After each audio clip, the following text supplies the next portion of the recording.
Hi everyone, welcome back to the channel. So it's coming up to the end of the year, so I thought let's have a little chat about my game of the year. I've managed to kind of shortlist 3. It was very difficult to actually pick a game of the year, so I've shortlisted 3 and broke it down to probably the one I've enjoyed the most out of those 3, but it was very difficult to actually choose my game of the year. So without further ado, let's take a look at my game of the year and my 3 on my shortlist.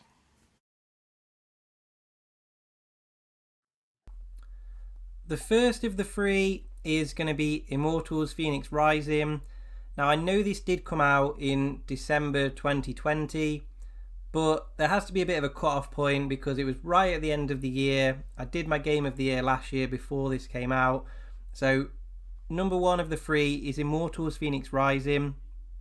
I think I've got to include it because I've absolutely loved it. And obviously I hate DLC. I really don't like it when companies don't put a full game out and then start adding DLC when it should be part of the game. But this game in particular, it's a very long game. There's loads you can do on it. There's no need to buy the DLC. But I enjoyed this game so much. I did buy one of the DLCs, the Myths of the Eastern Realm, and I actually really enjoyed it. It added probably another 7 to 8 hours into the game. I have done both a full review for the base game, but then I have also done a review of the DLC as well if you want to check that out. So one of the great things about this is there is a free demo on the eShop, so if you're kind of umming and ahhing about whether to still pick this up, just go and download the free demo, try it out, and then see if you want to buy it or not. But the price actually is really good. So the eShop price is still £50, which that's way too expensive, but physically you can get this from Amazon and Argos for less than £25, which is a fantastic price. So £25 for this game, really great value, especially physically as well.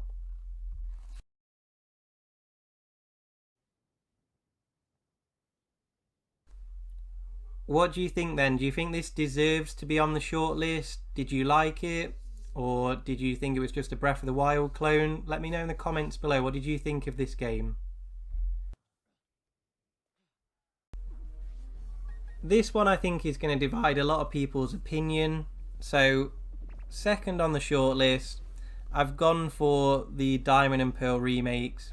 They've only been out a few weeks, but just something about them, it really grabbed my attention. As soon as I put it in the Switch, I don't know what it was, it just something really grabbed me.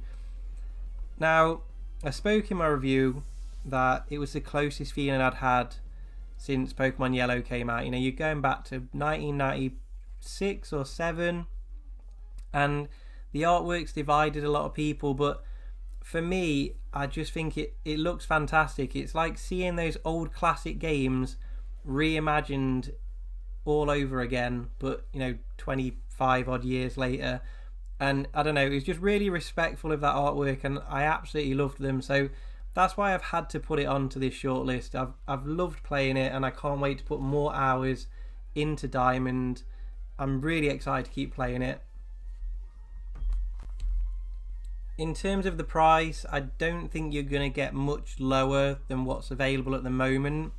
So I know that Asda are selling the physical editions for £42, which I actually think is a great price. I've not seen it cheaper than that anywhere else. The eShop price is $49.99, so there are going to be a lot of hours in the game.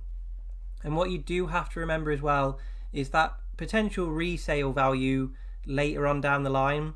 We know that Nintendo games, we know especially Pokemon games, they increase in value later on down the line. So again, if you're kind of umming and ahhing and you pick it up now at £42, you're probably going to get more than that maybe in 3 to 5 years time anyway. So I think it's worth picking up physically rather than going digitally for Pokemon games anyway. Did this make your list? What was your opinion on the artwork? Did you enjoy it as much as I did, or do you wish they'd stuck to that kind of 3D style that Sword and Shield has been using? Again, let me know in the comments below what your opinion on this game was.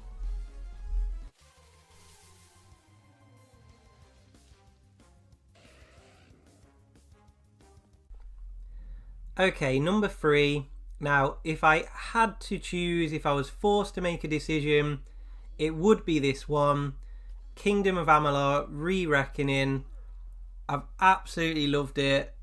Do check out the full review because this game is such a hidden gem on the Switch. It's a hidden gem everywhere. It really hasn't got the credit it should have got. But yeah, number 3, Kingdom of Amalur, the Re-Reckoning. So 2022 will actually celebrate the 10th anniversary of this game's first release.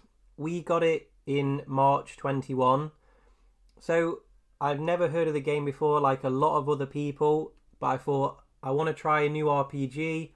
Let's give this a try. Let's try it out in handheld mode. And I'll be really honest, the combat and the gameplay is the best gameplay I think experience I've ever had for an RPG. I think it's that good. And I think a lot of other people agree with me on that, but not enough people bought it when it was first released. So we are very lucky to have the opportunity to replay this, particularly on the Switch, and being able to play it anywhere we want as well. They have actually just released DLC on the other systems a couple of days ago. I really hope it does come to Switch. I'm keeping an eye out for news, but it does seem unlikely that we are going to get the new DLC on the Switch edition. You're looking at a good few hundred hours for this game, so there's an awful lot to do. So let's have a look at what we're going to get value for money wise. So on the eShop, you're looking at £36, but an even better price, you can get this on the UK Amazon page for £23, which is an unbelievable price. I would definitely recommend picking it up at that price.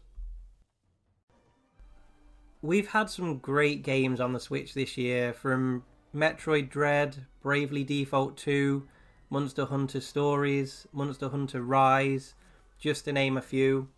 These were just 3 games that really stood out for me personally. So I hope you've enjoyed this video. Like I say, they're my top 3. If I really had to pick one, it would be Kingdoms of Amalur. Let me know in the comments, what's your game of the year? Just what have you enjoyed playing the most? Even if you can't pick one, write down a list. Let me know of any games that I maybe have missed or anything that I should definitely pick up. Thank you so much for watching. Take care, everyone. Thanks a lot, guys.